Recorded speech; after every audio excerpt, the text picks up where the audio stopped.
அனைவருக்கும் வணக்கம். இந்த வீடியோல நம்ம மலையாளத்துல ரீசெண்டா ரிலீஸ் ஆயிருக்க அமலா படத்தோட கதையை பத்தி தான் பார்க்க போறோம். சோ பேசி டைம் வேஸ்ட் பண்ணாம ஸ்ட்ரைட்டா கதைக்குள்ள போயிடலாம். இந்த படத்தோட ஸ்டார்டிங் சீன்லயே ஒரு சின்ன பையனை தான் காமிக்கிறாங்க. ஆள் நடமாட்டமே இல்லாத இடத்துல என்ன பண்றது ஏது பண்றதுன்னு தெரியாம அந்த பையன் அங்கேயே தன்னோட வாழ்க்கை மொத்தத்தையும் வாழ்ந்துகிட்டு இருக்க மாதிரி காமிக்கிறாங்க. ஆனா அப்போ அவன் கண்ணுக்கு பாத்தீங்கன்னா ஒரு 4-5 பேர் தெரிவாங்க. அதுல ஒரு பொண்ணு இருக்கும். அந்த பொண்ணை பார்த்த உடனே அவனோட மனசுக்குள்ள சந்தோஷம். அமலா அப்படின்ற மாதிரி கூப்பிட்டு இந்த சீன் இதோட கட் ஆகுது. பல வருஷங்கள் கழிச்சு ஐடில வேலை செய்யற ஒரு பெண் பாத்தீங்கன்னா ஒரு நபர் கூட ரோட்ல நடந்து போக்கிட்டே இருக்காங்க.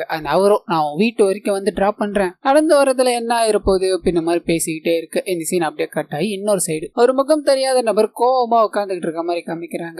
அவர் பக்கத்துல ஒரு நபர் இருப்பாரு, சுயநினைவு இல்லாம கிடக்குறாரு. அவரோட போன் அடிச்சுக்கிட்டே இருக்க இவர் எடுத்து பேசுறாரு, ஒரு சவாரி இருக்குடா சீக்கிரமா போய் பிக் பண்ணிக்கோன்னு சொல்ல அங்க இருந்து அப்படியே இந்த சீன் கட் ஆகி அக்பர் அப்படின்ற ஒரு போலீஸ் ஆபீசரை காமிக்கிறாங்க. ஒரு கேஸ் விஷயமா அவர் கூட வேலை செய்யற இன்னொரு போலீஸ் ஆபீசரும் வேகமா ஒரு இடத்துக்கு கிளம்புறாங்க.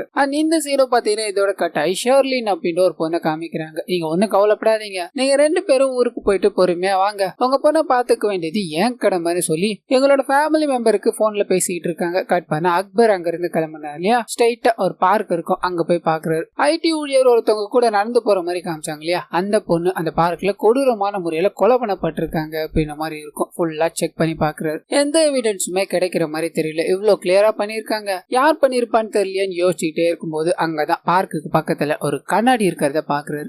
அந்த கண்ணாடி எடுத்து யாருதான் இருக்கும் அப்படின்ற மாதிரி பாத்துக்கிட்டே இருக்கும்போது தான் நமக்கு ஒரு விஷயத்த காமிக்கிறாங்க. இந்த பொண்ணு இருக்காங்களே இறந்து போய் கிடக்குறாங்க, அவங்களோட கண்ணாடி தான் இது. இவங்க போன் பேசிட்டு இங்க நின்றுகிட்டே இருக்கும்போது முகம் தெரியாத ஒரு நபர் பாத்தீங்கன்னா எங்களை கொடூரமான முறையில கொலை பண்ணி பிரசன்ட்டுக்கு வருது. இது எல்லாத்தையும் கலெக்ட் பண்ணிட்டு அங்கிருந்து கிளம்புற அப்படியே கட் பண்ணா ஷெர்லினை காமிக்கிறாங்க. வண்டிக்காக வெயிட் பண்ணிக்கிட்டே இருந்தவங்க வண்டி வந்ததும் வண்டியில ஏறுற மாதிரி காமிக்கிறாங்க. அங்க இருக்க கேப் டிரைவர் பாத்தீங்கன்னா ஏறணும்னே இவங்களை தான் பாக்குறாரு.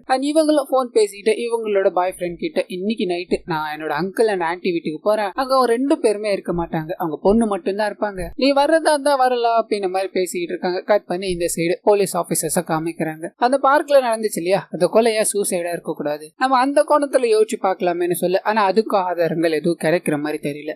இவரோட சீனியர் ஆபீசரும் கேஸ் எந்த நிலைமையில இருக்குன்னு விசாரிக்க, கண்டிப்பா அந்த பொண்ணு சூசைட் பண்ணிக்கல, அப்படி சூசைட் பண்றதா இருந்தா எவ்வளவோ இடம் இருக்குல்ல, எதுக்காக அந்த பார்க்க மட்டும் சூஸ் பண்ணணும், சோ கண்டிப்பா இதுக்கு பின்னாடி வேற யாரோ இருக்காங்க, அதை நம்ம கண்டுபிடிச்சாகணும் அப்படின்றதுக்காக அந்த பொண்ணு வேலை செஞ்சது இல்லையா கம்பெனி, அந்த கம்பெனில போய் ஃபுல்லா விசாரிச்சு பாக்குறாங்க. ஒரே ஒரு நபர் மட்டும் சஸ்பீசியஸா தெரியுறாரு. புடிச்சு விசாரிக்க அன்னைக்கு நைட்டு இந்த பொண்ணு கூட போனதே பாத்தீங்கன்னா இவர் தான், நான் வீடு வரைக்கும் வரேன், கொஞ்ச நேரம் நம்ம பார்க்ல உட்காந்துட்டு பேசிட்டு போகலாமா அப்படின்ற மாதிரி எவ்வளவோ பேச்சு போட்டு அவங்க கூட தனிமையில இருக்கணும் அப்படின்ற மாதிரி எவ்வளவோ முயற்சி பண்ணிக்கிட்டே இருக்க அவங்க என்ன பண்றது ஏது பண்றதுன்னு தெரியாம சரின்னு தலையாட்டுறாங்க. இதை அட்வான்டேஜா எடுத்துக்கிட்ட இவரும் நான் வீட்டுக்கு வர லேட் ஆகும், நீங்க படுத்து தூங்குங்க அப்படின்ற மாதிரி வீட்டுக்கு இன்ஃபர்மேஷன் கொடுக்கறதுக்காக தனியா போய் போன் பண்ண, அந்த சமயம் பார்த்து இவங்க காணாம போயிட்டாங்க. எங்க போனாங்க என்ன ஆனாங்க அப்படின்ற எதுவுமே தெரியல. அடுத்த நாள் காலையில இறந்து போனதா தான் நியூஸ் வந்திருக்கும். சோ இந்த விஷயங்கள் எல்லாத்தையும் கேட்டு தெரிஞ்சுக்கிட்டு கண்டிப்பா அவன் குற்றவாளியா இருக்க முடியாது, அவன் அந்த கொலையை பண்ணியிருந்தான் அப்படின்னா அவன் ஈஸியா மாட்டிப்பான், அவனோட மூஞ்சி முகரைய பார்த்தாலே தெரியுது, இதுக்கு பின்னாடி வேற யாரோ இருக்காங்கன்னு பேசிக்கிட்டே இருக்க வேற ஒரு கொலை ரிப்போர்ட் ஆயிருக்கு அப்படின்ற மாதிரி தகவல் வருது. ஒரு 36-35 வயசு உள்ள ஆண் அப்படின்ற மாதிரி தெரிய வர வேகமா அந்த ஸ்பாட்டுக்கு போய் பாக்குறாங்க. ஸ்டார்டிங்ல முகம் தெரியாத ஒரு நபர் உட்காந்துட்டு இருந்திருப்பா இல்லையா, அந்த இடம் தான் அது. ஒரு நபர் படுத்துட்டு இருக்கும்போது அவர்கிட்ட இருந்து போன் எடுத்திருப்பாரு. அப்ப அந்த நபர் இறந்துதான் போயிருப்பாரு போல. இவங்க வந்து ஃபுல்லா செக் பண்ணி பாக்குறாங்க. ஒரு கேப் டிரைவர் அப்படின்றதும் இவரோட போனு இவரோட பர்ஸையும் காணும் அப்படின்றதும் தெரிய வருது. இதனால இந்த விஷயத்த மேற்கொண்டு விசாரிக்க ஆரம்பிக்கிறாங்க. அதே சமயத்துல வீடு ஃபுல்லா செக் பண்ணி பாத்துக்கிட்டே இருக்கும்போது ஒரு கோணிப்பை மூட்டையில பாத்தீங்கன்னா ஒரு பெண் இருக்கிறத கவனிக்கிறாங்க. உடனே ஹாஸ்பிட்டல் கொண்டு போக அவங்க உயிரை காப்பாத்திட்டாங்க, ஆனா கிரிட்டிக்கலான நிலைமையில இருக்காங்க அப்படின்னு மாதிரி தகவல் வருது. இவங்களும் உள்ள போய் உனக்கு என்ன நடந்ததுன்னு சொல்ல முடியுமான்னு கேட்க அவங்க ஒரு நபரை பார்த்து பயந்துட்டு இருப்பாங்க போல. பயங்கரமா அழுதுகிட்டே அவர் ரொம்ப கொடூரமானவன்றாங்க. இவருக்கு ஒன்னும் புரியல. ஆனா அதே சமயத்துல வாய் பேச முடியாம காது கேட்காம இருக்க ஒரு பெண்ணை பாத்தீங்கன்னா காமிக்கிறாங்க. ஸ்கூல் முடிச்சதோ ஸ்ட்ரைட்டா வீட்டுக்கு போக அங்க இருக்கிற வாட்ச்மேன் பாத்தீங்கன்னா ஒரு அம்மாவும் அப்பாவும் இன்னைக்கு வரமாட்டாங்கம்மா, ஒரு ஆன்டி வந்துகிட்டு இருக்காங்க, சாவி இந்தாமான்னு கொடுக்க இவங்களுக்கு பயங்கர சந்தோஷம். அண்ட் வீட்டுல இருக்க எல்லாத்தையும் எடுத்து வச்சுட்டு அங்க இருக்க பறவைகள் விலங்குகள் அப்படின்னு மாதிரி எல்லாத்துக்கூடயும் விளையாடிக்கிட்டே இருக்க கற்பனை இவங்களோட ஆன்டியை காமிக்கிறாங்க. அந்த ஷெர்லின் வந்துகிட்டு இருக்காங்க இல்லையா, அவங்க தான் இவங்களோட ஆன்டி. அந்த கேப் டிரைவரும் இந்த மாதிரி இந்த இடத்துக்கு நான் ஏற்கனவே வந்திருக்கேன் மேடம், நைட்ல எல்லாம் இந்த இடத்துல நடக்கவே முடியாது, காட்டெருமெல்லாம் சுத்திக்கிட்டு இருக்கோம் அப்படின்னு மாதிரி பயமுறுத்திக்கிட்டே இருக்க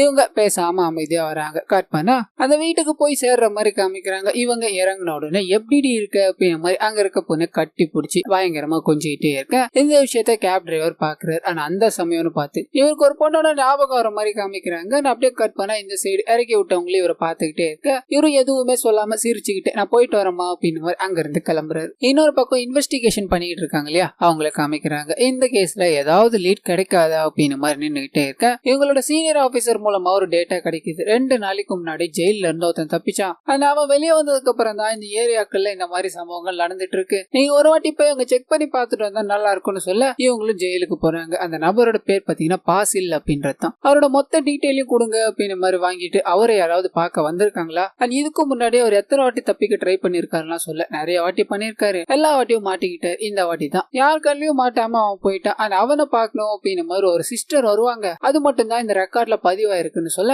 இவங்க அந்த டீடைல்ஸ் எல்லாத்தையும் வாங்கிட்டு அவங்கள பார்க்கணும் கிளம்புறாங்க. ஆனா அதே சமயத்துல ஷர்லின் இருக்காங்க இல்லையா அவங்கள காமிக்கிறாங்க. வீட்டுல போய் அந்த பொண்ணுக்கு நிறைய விஷயங்கள் எல்லாத்தையும் சொல்லிட்டு அந்த ட்ரெஸ் ஒன்று வாங்கிட்டு வந்திருப்பாங்க. அந்த ட்ரெஸ்ஸையும் கொடுக்குறாங்க. ட்ரெஸ் கொடுத்து முடிச்சதுக்கு அப்புறமா இன்னைக்கு உன்னோட அம்மா அப்பா வரமாட்டாங்க இல்லையா, இன்னைக்கு ஃபுல்லா நான் தான் உன்னை பாத்துக்க போறேன், எனக்காக நீ என்ன வச்சிருக்கன்னு கேட்க அவங்களும் மேகி செஞ்சு தரேன் தயாராகிறாங்க. ஆனா அப்படியே கட் பண்ணா அந்த சிஸ்டரை பார்க்கணும் அப்படின்னு மாதிரி வந்திருக்கு. அந்த இன்ஸ்பெக்டரும் நீங்க பேசில் அப்படின்ற ஒரு நபரை ஜெயிலுக்கு போய் பாத்திருக்கீங்க, அவர் யாரு என்ன அப்படின்றது சொல்ல முடியுமான்னு கேட்க இங்க ஒரு பிளாஷ்பேக் ஒன்று ஓபன் ஆகுது. நேர மாசம் கர்ப்பிணியா பேசிலோட அம்மா இருக்கும்போது இந்த கதை ஆரம்பிக்குது. அவங்க 2 பேரும் அதாவது பேசிலோட அம்மாவும் அப்பாவும் பாத்தீங்கன்னா ஒரு சாதாரண வாழ்க்கையை வாழ்ந்துகிட்டு இருந்தா. அண்ட் பேசிலோட அம்மாக்கு பாத்தீங்கன்னா ஒரு வித்தியாசமான பர்சனாலிட்டி டிசார்டர் இருக்கும். யாராவது ஏதாவது ஒரு விஷயத்த சொன்னாங்க அப்படின்னா அந்த விஷயத்த பெருசாக்கிக்கிட்டு அந்த விஷயத்த நினைச்சு டிப்ரெஷன்ல போயிடுவாங்க. இந்த மாதிரி ஒரு வித்தியாசமான நோய் இருக்கிறதால இவங்களோட ஃபேமிலிக்கு அது ஆபத்தா போயிடுச்சு. ஒரு நாள் இவங்களோட கணவர் கிட்ட போய் நான் குழந்தைய பேத்து கொடுத்துட்டு இறந்து போனா நீங்க என்ன பண்ணுவீன்னு கேட்க அவர் விளையாட்ட வேற ஒரு கல்யாணம் பண்ணிப்பேன்னு சொல்ல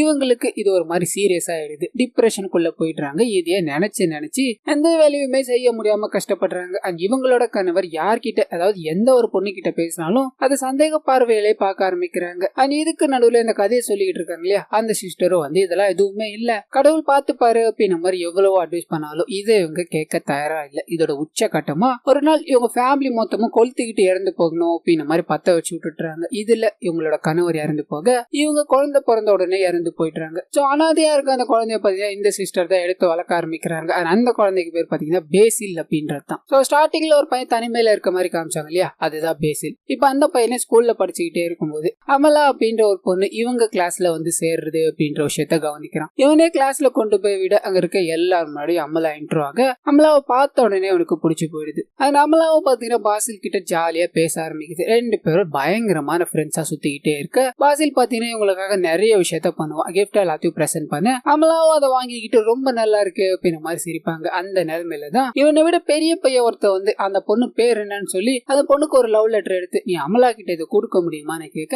இவன் கொடுக்காம மறைச்சிடுறான். அந்த அமலாக்கு பர்த்டே அப்படின்ற மாதிரி இருக்கும். அதுக்கு ஒரு டேரி மில்க் கொடுத்திருப்பாங்க. அந்த டேரி மில்க வச்சு எனக்கு இது அமலா கொடுத்தது அப்படின்ற மாதிரி உங்களோட சிஸ்டர் கிட்ட எல்லாத்துக்கிட்டையும் சொல்லி பேசில் சந்தோஷப்பட்டுக்கிட்டு இருப்பான். கற்பழி இதுக்கு அடுத்த நாள் லெட்டரை கொடுத்தே இல்லையா, அவன் என்னடா பதில் சொன்னா அப்படின்ற மாதிரி அந்த பையன் வந்து கேட்க இவன் எதுவுமே சொல்லாம ஒரு 2 நாள் கழிச்சு உங்களுக்கு அவ பதில் சொல்றாளா அப்படின்ற விஷயத்த சொல்லிட்டு ஓடி வந்து அந்த லவ் லெட்டரை பாக்குறான். அது கூடவே பாத்தீங்கன்னா சில விஷயங்களே உனக்கு தோண ஆரம்பிக்குது. இந்த லவ் லெட்டரை பார்த்தா அப்படின்னா அவ கண்டிப்பா அவங்க கூட போயிடுவா. அதுக்கப்புறம் அவங்க 2 பேரும் ஒன்னா இருப்பாங்க, நான் தனிமையில இருக்கணுமா அப்படின்ற மாதிரி நினைச்சுக்கிட்டே இருக்க. இதுக்கு அடுத்த நாள் பாத்தீங்கன்னா அவன் ஸ்கூலுக்கு போக அவங்க 2 பேரும் ஒன்னா நின்று பேசிக்கிட்டு இருக்கத பாக்குறான். பயங்கரமான கஷ்டம். அது கூடவே அன்னைக்கு நைட்டு தூங்கிக்கிட்டே இருக்கும்போது என்னோட கனவுல பாத்தீங்கன்னா அந்த பையன் இருக்கான் இல்லையா அவன் அமலாவோட வீட்டுல எட்டி பாக்குற மாதிரி கனவு வருது. வேகமா எழுந்து அப்படி இருக்க கூடாது அப்படின்றதுக்காக அமலாவோட வீட்டுக்கு போய் யாருக்கும் தெரியாம ஜன்னல்ல இருந்து இவன் எட்டி பார்த்துக்கிட்டு இருக்கான். சோ அந்த அளவுக்கு பாத்தீங்கன்னா இவனோட மனசுக்குள்ள இந்த விஷயம் ஊறி போயிடுது. இதுக்கு மேலேயே முடியாது அப்படின்றதுக்காக அந்த பையன் கிட்ட போய் நம்ம ஸ்கூல் முடிஞ்சு போனதோ வெளியில ஒரு தோப்பு மாதிரி ஒரு இடம் இருக்கு இல்லையா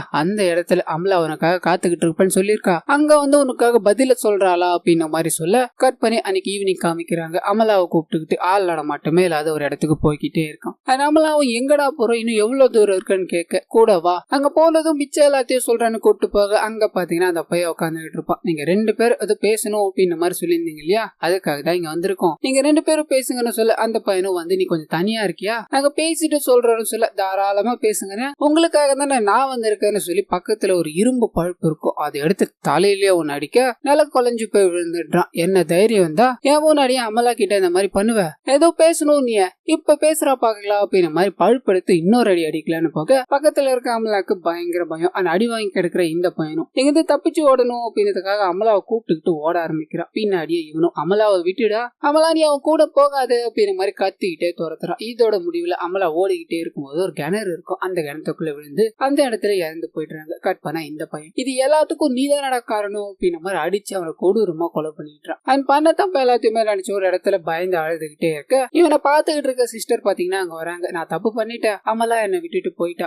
அந்த பையனையும் நான் கொலை பண்ணிட்டேன் அப்படின்ற மாதிரி கட்டி பிடிச்சழுவ இவங்க போலீஸ் கிட்ட இன்ஃபர்மேஷன் சொல்றாங்க. போலீஸ் வர்றதுக்குள்ள அந்த பையன் காணாம போயிட்டா அப்படின்ற மாதிரி இருக்கும். இந்த விஷயங்கள் எல்லாத்தையும் இவங்க சொல்லி முடிக்க ஒரு மாதிரி கன்க்ளூஷனுக்கு வந்துடுறாரு. இதுக்கு பின்னாடி அந்த பையன் தான் இருக்கான். ஆனா அவன் ஜெயில இருந்து தப்பிச்சு இந்த கொலைகளை பண்ணிருக்க கால் டாக்ஸி டிரைவர் மூலமா அவ வேற ஒரு இடத்துக்கு போயிருக்கா அப்படின்ற விஷயங்கள் எல்லாமே சொல்லி அங்க இருக்கிற பிரஸ்காரங்க எல்லாத்தையும் அலர்ட் பண்றாரு. அதே சமயத்துல அந்த கேப் டிரைவர் தான் பாஸ் இல்ல அப்படின்ற மாதிரி நமக்கு தெரிஞ்சிச்சு இல்லையா, அங்க இருந்து போகணும் அப்படின்ற மாதிரி ட்ரை பண்ண ரிட்டர்ன் வர மாதிரி காமிக்கிறாங்க. அதே சமயத்துல உள்ளக்க ஷர்லின காமிக்கிறாங்க. அந்த பொண்ணு கூட பேசிக்கிட்டே இருக்கும்போது தன்னோட பாய் ஃப்ரெண்ட் இங்க வர போறான் அப்படின்ற விஷயத்தையும் இன்னைக்கு அவன் இங்க ஸ்டே பண்ண போறான் அப்படின்ற விஷயத்தையும் ஷேர் பண்றாங்க. முதல்ல அவங்க ஒரு மாதிரி சிரிச்சாலும் அதுக்கு அப்புறமா வர்றதுல எந்த தயக்கமும் இல்ல அப்படின்ற மாதிரி சொல்றாங்க. இதனால இவங்களும் கூப்பிடலான்னு போக அதே சமயத்துல வெளியே இருக்க செக்யூரிட்டியை காமிக்கிறாங்க. அவர் தன்னோட வேலைகள் எல்லாத்தையும் பாத்துக்கிட்டே இருக்கும்போது அந்த பாசில் இருக்கா இல்லையா, அவன் அங்க வந்து நிக்கிறான். என்னோட வண்டி டீசல் இல்லாம நின்னு போயிடுச்சு, கொஞ்சம் டீசல கொடுத்து உதவ முடியுமான்னு கேட்க, டீசல்லாம் நாங்க எங்க பாங்க வச்சிருக்கோம், நீ ரோட்டுக்கா போய் நில்லு, வண்டி வரும், அதுல ஏதாவது உதவி கேட்டு போப்பான்னு சொல்ல, நான் ரொம்ப நேரமா அங்க நின்ன எந்த வண்டியுமே வர மாதிரி தெரியல, கொஞ்சம் உதவி பண்ணுங்கயா, இப்ப இந்த குளிர்ல என்னால எங்க போக முடியும், எனக்கு ரொம்ப பயமா இருக்குன்னு பேசிக்கிட்டே இருக்க இவர் ஒரு கட்டத்துல கடுப்பாயிட்டார். தம்பி அதுக்கு நான் என்னப்பா பண்ண முடியும், இங்க எதுவும் இல்ல, முதல்ல நீங்க இருந்து கிளம்புன்னு சொல்ல அப்படியே ஒரு பாட்டு முறைச்சுக்கிட்டே இருக்காரு இந்த பாசில். இந்த சீன் அப்படியே கட் ஆகுது. தன்னோட பாய் ஃப்ரெண்டுக்கு போன் பண்ணணும் அப்படின்னு நம்ம ஷர்லின் ட்ரை பண்றாங்க. டவர் கிடைக்கல. வெளியே வந்து போன் பண்ண போனை அட்டன் பண்ணிட்டாரு. இன்னும் நீ கிளம்பாம என்னடா பண்ணிக்கிட்டு இருக்க, இப்ப கிளம்பினாதான் சீக்கிரமா வந்து சேர முடியும், சீக்கிரமா வா அப்படின்னு மாதிரி போனை கட் பண்ணிட்டு திரும்ப அந்த டிரைவர் பாத்தீங்கன்னா அங்க நின்றுட்டு இருக்காரு. பயங்கர ஷாக். நீ போகாம இங்க என்னடா பண்ணிக்கிட்டு இருக்கேன்னு கேட்க, டீசல் இல்லாம வண்டி நின்னு போயிடுச்சு, என்ன பண்றது ஏது பண்றதுன்னு தெரியல, நான் முன்னாடியே சொல்லியிருக்கேன் இல்லையா இது இடம் சேஃப் ஆனது கிடையாது, அதான் உதவி கேட்டு வந்தேன்னு சொல்ல இவங்களே என்னென்னமோ பேசி பாக்குறாங்க. அவர் அதையே தான் சொல்லிக்கிட்டே இருக்காரு. மேடம் கொஞ்சம் உதவி பண்ணுங்க, எனக்கு எங்க போறதுன்னே தெரியல அப்படின்னு மாதிரி. இதனால இவங்களோட பாய் ஃப்ரெண்டுக்கு மறுபடியும் போன் பண்ணி வரும்போது கொஞ்சம் டீசல் வாங்கிட்டு வான்னு சொல்லிட்டு, நான் இந்த மாதிரி டீசலுக்கு ஏற்பாடு பண்ணிட்டேன், நீ அந்த செக்யூரிட்டி ரூம்ல போய் செக்யூரிட்டி கூட உட்காரு, டீசல் வந்ததும் நீ வாங்கிட்டு கிளம்புன்னு சொல்ல இவர் சரி சரின்னு தலையாடிட்டு அங்க இருந்து கிளம்புற. ஆனா தூரமா போகல, பக்கத்துல ஒரு இடத்துல போய் உட்கார உள்ள போனவங்க ஜன்னல் வழியா பாக்குறாங்க. அவர் இங்க இருந்து போகல அப்படின்னு விஷயம் தெரிஞ்சிச்சு. நான் சொல்றது உனக்கு புரியுதா இல்லையா, நான் இங்கெல்லாம் உட்காரத செக்யூரிட்டி ரூமுக்கு போன்னு சொன்னேன்ல, எதுக்காக இங்கேயே இருக்கன்னு மறுபடியும் கேட்க இவர் எதுவுமே தெரியாத மாதிரி, மேடம் என்னோட வண்டி ரிப்பேர் ஆயிடுச்சு, டீசல் இல்லன்னு நினைக்கிறேன், கொஞ்சம் டீசல் கொடுத்து உதவ முடியுமான்னு கேட்க இவங்க ஒரு மாதிரியா ரியாக்ட் பண்ண ஆரம்பிக்கிறாங்க. ஏன்னா இப்பதான் எல்லாத்தையும் சொல்லி எல்லாத்துக்கும் ஏற்பாடு பண்ணிட்டாங்க இல்லையா, மறுபடியும் ஒரு அதே சொல்றாருன்றதுக்காக என்னங்க விளையாடுறீங்களா நீங்க, இப்பதான் இந்த விஷயங்கள் எல்லாத்தையும் சொன்னீங்க, நானும் டீசலுக்கு ஏற்பாடு பண்ணிட்டேன், முதல்ல அங்க போய் உட்காருங்கன்னு சொல்ல இவர் கடுப்பாயிட்டு அவங்களோட போனை புடிங்கி வச்சுக்கிட்டு அவங்களோட கழுத்தை அப்படியே புடிச்சு நெருக்கிற மாதிரி காமிக்கிறாங்க. இந்த சீன் அப்படியே கட் ஆகி உள்ள இருக்க அந்த பொண்ணை காமிக்கிறாங்க. போன் பேச போனவங்க இன்னும் வரலையே அப்படின்றதுக்காக வெளியே எட்டி பார்த்துட்டு யாரும் இல்ல, அவங்க எங்கேயாவது போயிருப்பாங்க வந்துருவாங்க அப்படின்றதுக்காக கதவை எல்லாத்தையும் சாத்திட்டு உட்காந்துட்டு இருக்காங்க. ஆனா அதே சமயத்துல இறந்து போன நபரோட கேப் எடுத்துக்கிட்டு அந்த சீரியல் கிளியர் போயிருக்கா அப்படின்ற விஷயத்த தெரிஞ்ச இந்த போலீஸ் ஆபீசரும் அது எங்க இருக்கு ஏது இருக்கு அப்படின்னு மாதிரி ட்ராக் பண்ணி வந்துகிட்டு இருக்காங்க. கட் பண்ணி இந்த சைடு அவங்க இவ்வளவு நேரம் ஆயும் உள்ள வரலையே அப்படின்றதுக்காக இந்த பொண்ணு வெளியே வந்து சுத்தி முத்தி பாத்துக்கிட்டே இருக்கு. அந்த பாசில் மறுபடியும் அங்க வந்து நிக்கிறது. என்ன அமலா பண்ணிட்டு இருக்க, ஏன்னா ஞாபகம் இல்லையா அப்படின்னு மாதிரி கிட்ட போக இவங்க ஓடி போய் கதவை சாத்திக்கிறாங்க. இவர் எதுவுமே பேசாம அங்க இருக்கிற கர்நாடி வழியா எதுக்காக இந்த மாதிரி பண்ணிக்கிட்டு இருக்க, நான் தான் உன்னோட பாசி, நான் பேசுறது உனக்கு புரியலையா அப்படின்ற மாதிரி ஏதோ பேசிக்கிட்டே இருக்கு. இவங்களுக்கு ஒன்னும் புரியல. கதவை எல்லாத்தையும் லாக் பண்ணிட்டு உள்ள போறாங்க. இதனால கடுப்பான ஒரு பக்கத்துல ஒரு கோடாரி இருக்கும். அந்த கோடாரி எடுத்து கதவை உடைச்சிட்டு உள்ள போகலான்னு ட்ரை பண்ணிக்கிட்டே இருக்க உள்ள இருக்க இவங்களுக்கு என்ன பண்றது ஏது பண்றதுன்னு தெரியல. அவர் வேற ஒரு சைடு கதவை உடைச்சுக்கிட்டே இருக்கும்போது பின்வாசல் வழியா வந்து அங்க இருக்கிற ஸ்கூட்டி எடுத்து தப்பிச்சு போகலான்னு ட்ரை பண்றாங்க. ஆனா கொஞ்ச தூரம் போய் ஸ்கூட்டி பரண்டு விழுந்ததால அங்கிருந்து நடந்து வேகமா ஓட ஆரம்பிக்கிறாங்க. பின்னாடியே அந்த நபர் வந்து பாக்குறாரு. ஓடுறாங்க அப்படின்ற விஷயத்த தெரிஞ்சு அவங்கள பிடிக்கணுன்றதுக்காக பின்னாடியே ஓடிக்கிட்டு இருக்காரு. அந்த இன்ன பொண்ணு ஓடிக்கிட்டே இருக்கும்போது ஒரு இடத்துல பொத்துன்னு விழுது. அங்க பார்த்தா எங்களோட ஆன்டி சாகடிக்கப்பட்ட நிலைமையில இருக்காங்க. இதனால என்ன ஆச்சோ ஏதாச்சோ அழுதுகிட்டே இருக்கும்போது அந்த சைக்கோ மறுபடியும் வரும். எந்தாமலா என்னை விட்டு போக பாக்குறியான்னு கேட்க இவங்க மண்ணை எல்லாத்தையும் வாரி அடிச்சுட்டு இப்ப வெளியே போக முடியாததால திருப்பி வீட்டுக்குள்ளேயே போய் கதவை எல்லாத்தையும் சாத்திக்கிறாங்க. கட் பண்ணா அவங்க ஏற்படுத்தின காயத்தோட எழுந்து செக்யூரிட்டி ரூமுக்கு போறாரு. அங்க பாத்தீங்கன்னா செக்யூரிட்டியை போட்டு தள்ளி வச்சிருப்பாரு. அவரோட ட்ரெஸ் எல்லாத்தையும் எடுத்து போட்டுக்கிட்டு பாக்குறவங்களுக்கு எந்த சந்தேகமும் வராத வகையில பக்காவா எல்லாத்தையும் ரெடி பண்ணிட்டு கையில ஒரு டார்ச்சை வச்சுக்கிட்டு வீடு முழுக்க அடிச்சு அமலா எங்க இருக்க நீ எங்க இருக்க அப்படின்ற மாதிரி ஃபுல்லா தேடிக்கிட்டு இருக்காரு. ஆனா அந்த சமயத்துலதான் அந்த லேடி ஒரு நபரை வர சொல்லியிருந்தாங்க இல்லையா, அந்த நபர் டீசலோட அங்க வர்றாரு. உள்ள வந்ததும் வந்ததும் வேகமா கதவை தட்டி உள்ள யாருன்னா இருக்காங்களான்னு கூப்பிட்டுக்கிட்டே இருக்க உள்ள இருக்க அந்த பொண்ணுக்கு தான் காது கேட்காது இல்லையா, அதனால ரெஸ்பான்ஸ் இல்ல. உடனே இவர் வந்து உங்களுக்கு என்ன வேணுங்க, இந்த நேரத்துல யார பார்க்க வந்திருக்கீங்கன்னு சொல்ல இவர் ஷோலின் பேரை சொல்லி பாக்குறாரு. அவங்களா அவங்க கொஞ்ச நேரத்துக்கு முன்னாடிதான் 2 பேரும் இங்க இருந்து கிளம்புனாங்க. இப்ப வீட்டுல யாரும் இல்ல சார், நீங்க நாளைக்கு வாங்க. இப்ப வீட்டுல ஆள் இல்ல அப்படின்னு மாதிரி அனுப்பி வைக்க ட்ரை பண்றாரு. கட் பண்ணி உள்ள காமிக்கிறாங்க. வெளியில நடக்கிற விஷயங்கள் எதுவுமே தெரியாம இவங்க பயங்கர காயங்களோட வலியால துடிச்சுக்கிட்டு இருக்காங்க. அப்படியே கட் பண்ணி வெளியில காமிக்கிறாங்க. அந்த மனுஷனுக்கு ஒரு மாதிரி சந்தேகமாவே இருக்கு. ஆனா அந்த சந்தேகத்தை வலு கொடுக்கற மாதிரி வெளியில ஒரு வண்டி விழுந்து கிடக்கிறத பாக்குறாரு. என்ன வண்டி விழுந்து கிடக்குதுன்னு போய் கேட்க இவரும் பயங்கரமா பேசி சமாளிக்கிறார். யாரு எவன்னு தெரியல, அடிக்கடி வண்டியை போட்டு போயிடுறாங்க. இதே வேலையா போச்சு, கொஞ்சம் புடிங்க சார்னு சொல்லி 2 பேரும் வண்டியை உள்ள தள்ளி விட்டுறாங்க. ஆனா அது அப்படி தள்ளிக்கிட்டு இருக்கும் போது தான் உள்ள இருக்க அந்த பொண்ணு பாத்தீங்கன்னா எதிர்ச்சியா பக்கத்துல இருக்க பொருள் எல்லாத்தையும் தள்ளி விட்டுருவாங்க. இந்த சத்தம் இவங்களுக்கு கேட்க உள்ள யாரோ இருக்காங்க போல அப்படின்னு மாதிரி எட்டி பாக்குறாரு. அந்த பொண்ணு இருக்கிறத கவனிச்சிட்டாரு. இதனால அந்த பொண்ணோட பேரை சொல்லி காத்திக்கிட்டே இருக்க வெளியில வாட்ச்மேன் உருவத்துல இருக்க சைக்காவும் உள்ள யாரும் இல்ல எங்க இருந்து போடான்னு சொல்லிக்கிட்டே இருக்க இவர் போகிற மாதிரி தெரியல. கையில ஒரு கத்தி மாதிரி இருக்கும், அதை எடுத்து நச்சு நச்சுன்னு குத்தி அப்பவே சொன்னேன் இங்க இருந்து போடான்னு சொன்னா கேட்டா தானே அப்படின்னு மாதிரி தொண்டையில ஒரே சுருவு. அந்த இடத்துல இறந்து போக இந்த விஷயங்கள் எல்லாத்தையுமே உள்ள இருந்து அந்த பொண்ணு பாத்துருது. அடுத்து நம்மளதான் கொல்ல வர போறான் போல அப்படின்னு மாதிரி ஒரு இடத்துல அழுதுகிட்டு உட்காந்துருது. ஆனா இந்த சைடு இருக்க இந்த நபரும் என்னமலா என்ன பார்த்து ஓடிக்கிட்டு இருக்க, கதவை தர நம்ம எதுவா இருந்தாலும் பேசி தீர்த்துக்கலாம் அப்படின்னு மாதிரி கதவை உடைக்க ட்ரை பண்ணிக்கிட்டே இருக்க இவங்க உள்ள போறாங்க. மிளகா பொடி இருக்கும், அது எடுத்துட்டு வந்து இவரோட மூஞ்சில அடிச்சுட்டு போக கோவத்தோட உச்ச கட்டத்துக்கே போயிட்டு அதை ஃபுல்லா உடைச்சிட்டு உள்ள போறாரு. அண்ட் இவங்க அப்பயும் சும்மா இல்லாம ஒரு கத்தி இருக்கும், அந்த கத்தி எடுத்துட்டு இவரோட கையில ஒரு அறுப்பை போட்டுட்டு அங்கிருந்து வேகமா ஓடி போயிடுறாங்க. அண்ட் இவங்களோட போன் பாத்தீங்கன்னா கீழே விழுந்திருக்கும். அந்த போனை எடுத்து இவங்களோட அம்மாக்கு ட்ரை பண்ணணும் அப்படின்னு மாதிரி நிறைய முறை போன் பண்றாங்க. எந்த ரெஸ்பான்ஸும் கிடைக்கல. ஆனா அதே சமயத்துல இந்த சைக்கோ பயங்கர காயங்களோட அவங்கள மறுபடியும் வந்து பாக்குறாரு. என்ன எதுக்காக பார்த்து ஓடிக்கிட்டு இருக்க, நான் தான் உன்னோட பேசில், நான் சொல்ற விஷயம் உனக்கு புரியுதா இல்லையா அமலா அப்படின்னு மாதிரி பேசிக்கிட்டே இருக்க. ஆனா பின்னாடி நின்று அவங்களுக்கு தான் காது கேட்காது இல்லையா, அதனால அமைதியா இருக்காங்க. இவர் அவங்கள தொடணும்னு போக பின்னாடி இருக்கிற விஷயம் தெரிஞ்சு போய் தள்ளி விட்டுட்டு வேகமா ஓடுறாங்க. ஆனா அந்த இடத்த விட்டு வெளியே வந்து நிறைய ஃபாரஸ்ட்லாம் இருக்கும், அதெல்லாம் தாண்டி தப்பிக்கணும் அப்படின்னு மாதிரி எவ்வளவோ முயற்சி பண்ணிக்கிட்டே இருக்க ஒரு கட்டத்துல அந்த நபர் பாத்தீங்கன்னா இவங்களை அடிச்சு அந்த இடத்துல புடிச்சிட்டு ஆனா அவங்கள தோல் மேல சுமந்துக்கிட்டு ஏதோ ஒரு இடத்துக்கு டிராவல் பண்ணி போற மாதிரியும் ஆனா அப்படி போய்கிட்டே இருக்கும்போது அம்மலாவை நினைச்சு இவர் வந்துகிட்டு இருக்க மாதிரியும் காமிக்கிறாங்க. ஆனா அப்படியே கட் பண்ணி இந்த சைடு அந்த போலீஸ் ஆபீசர் கரெக்டா எக்ஸாக்ட் லொகேஷனை கிட்ட வந்துட்டாரு. ஆனா இதுல எந்த வீடு அப்படின்றது தெரிஞ்சுக்கணுன்றதுக்காக நிறைய வீடு இருக்கும், ஒரு வீடா போய் பாத்துக்கிட்டே இருக்காரு. கட் பண்ணி இங்க காமிக்கிறாங்க. தூக்கிட்டு வந்து அந்த பொண்ணை கிணறு ஒண்ணு இருக்கும், அதுல ஒரு பலகையை போட்டு அது மேல படுக்க வச்சு இவரும் பக்கத்திலே உட்காந்து இருப்பாரு. இந்த இடம் தான் பாத்தீங்கன்னா அந்த ஸ்டார்டிங்ல குழந்தை, அதாவது குழந்தை அமலா வந்து போச்சு அந்த இடமா இருக்கும். இவனும் கவலைப்படாமலா, இனிமேல் நான் உன்னை பாத்துக்கிறேன், நமக்கு எதுவும் ஆகாது அப்படின்னு மாதிரி அந்த பொண்ணு தொட்டு தடவிக்கிட்டே இருக்க அவங்க கண் முழிக்கிறாங்க. இவங்கிட்டயா இருக்கும் அப்படின்னு மாதிரி திரும்ப கிணறு இருக்கு இல்லையா, ஒத்தனை கிணத்துக்குள்ள வந்து அந்த இடத்த துடி துடிக்கு இறந்து போகிற மாதிரி காமிக்கிறாங்க. அண்ட் சின்ன வயசுல இவர் பார்த்த அதே அமலா இப்பயும் இறந்து போற மாதிரி இவரோட கண்ணுக்கு தெரிய கட் பண்ணி தேடிக்கிட்டு இருக்க போலீஸ் ஆபீசர்ஸ காமிக்கிறாங்க. வந்துகிட்டே இருக்கும்போது அந்த கார் ஒரு இடத்துல தனியா நிக்கிறத பாப்பாங்க. என்னாச்சு அப்படின்னு மாதிரி கிட்ட போய் விசாரிக்க இந்த சைக்கோ பாத்தீங்கன்னா அமைதியா உட்காந்துட்டு இருக்கும். யாருப்பா நீ, உனக்கு என்னப்பா வேணும்னு கேட்க என் வண்டி டீசல் இல்லாம நின்னு போயிடுச்சு, என்ன பண்றதுன்னு தெரியல, காட்டு மிருகங்களை அட்டாக் பண்ணிருச்சுன்னு மூஞ்ச காமிக்க இவரோட அடிபட்டு இருக்கு, வாப்பா ஹாஸ்பிட்டல் கூட்டு போலான்னு போய்கிட்டே இருக்காரு. அந்த சமயத்துல இவர் கூட இருந்த போலீஸ் ஆபீசர் பாத்தீங்கன்னா அங்க இருக்க இடத்த எல்லாத்தையும் செக் பண்ணிட்டு அங்க ஒரு பொண்ணோட பாடி கிடைக்குது அப்படின்ற விஷயத்த சொல்ல இவருக்கு தெரிஞ்சு போயிடுச்சு, நம்ம கூட்டு வந்துரும், நம்ம தேடிக்கிட்டு இருக்க அந்த ஆளுதான் அப்படின்றது. அந்த பக்கத்துல உட்காந்துக்கிட்டு இருக்க இவனுக்கும் பாத்தீங்கன்னா இவர் போலீஸ் ஆபீசர் அப்படின்ற விஷயம் தெரிஞ்சு தப்பிச்சு ஓடணும் அப்படின்னு மாதிரி ட்ரை பண்றான். இவரும் பின்னாடி துரத்திட்டு போய்கிட்டே இருக்க அங்க ஒரு பயங்கரமான சண்டை போய்கிட்டே இருக்கு. இதோட முடிவில் அக்பருக்கு உதவுற இன்னொரு போலீஸ் ஆபீசர் இருக்காரு, அவரும் வந்து சண்டை போட ஆரம்பிக்கிறாரு. இதுக்கு நடுவுல அந்த சைக்கோ பாத்தீங்கன்னா கன் எடுத்து அந்த கூட அந்த போலீஸ் ஆபீசரை சுட்டுருவான். கருப்பான அவரும் போட்டு சம்மடி அடிக்க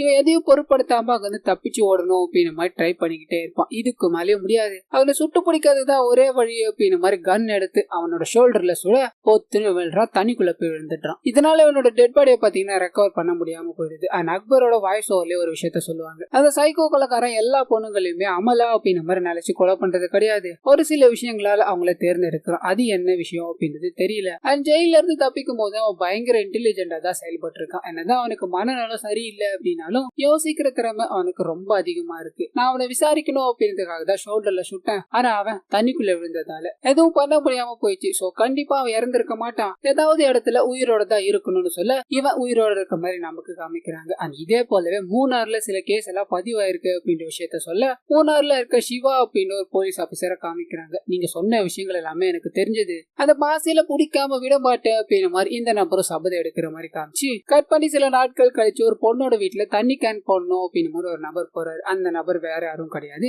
இந்த பாசில் தான். அந்த பொண்ணை பார்த்த உடனே அவரோட மனசுக்குள்ள பயங்கரமான சொல். அமலா அப்படின்ற மாதிரி சிரிச்சுக்கிட்டே அந்த பொண்ணை பார்க்க நமக்கு தெரிஞ்சு போயிடுச்சு அடுத்த டார்கெட் இந்த பொண்ணு தான் அப்படின்றது. அண்ட் இதையே பாத்தீங்கன்னா அவங்க செகண்ட் பார்ட்டுக்கான லீடாவும் வச்சு அமலா 2 இருக்கு அப்படின்னு மாதிரி ஒரு விஷயத்தையும் போட்டு இந்த படத்தை பாத்தீங்கன்னா இதோட முடிக்கிறாங்க. சோ கண்டிப்பா இந்த படம் உங்க எல்லாருக்கும் பிடிச்சிருக்கும் அப்படின்னு மாதிரி நம்புறேன். இதே மாதிரி நிறைய மூவிஸ் அண்ட் சீரிஸோட எக்ஸ்பிளனேஷன் நீங்க பாக்கணும்னு ஆசைப்பட்டீங்கன்னா மறந்துடாம நம்ம சேனல்ல சப்ஸ்கிரைப் பண்ணி அப்படியே பக்கத்துல இருக்க அந்த பெல் ஐகானை கிளிக் பண்ணிக்கோங்க.